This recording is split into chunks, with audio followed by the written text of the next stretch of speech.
नमस्कार शेतकरी मित्रांनो, माझ्या यूट्यूब चॅनलवर तुमचे सहर्ष स्वागत आहे. तर आपण आज हरभऱ्यावरील बुरशीनाशकाविषयी थोडी माहिती पाहणार आहोत.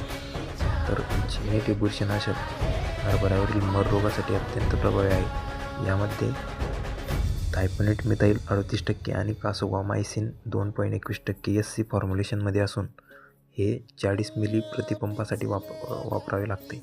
यासोबत तुम्ही 1261 80 ग्रॅम सोबत इमामेक्टिन हे 10 ग्रॅम घेऊ शकतात. अडीचसाठी 1261 हे फुटव्यांसाठी खूप चांगल्या पद्धतीने काम करते आणि हरभऱ्यात मर रोग खूप जास्त प्रमाणात जर असेल तर बुरशीनाशकामध्ये जेनेट हे बुरशीनाशक खूप चांगल्या पद्धतीने काम करते. हे तुम्ही फवारू शकता.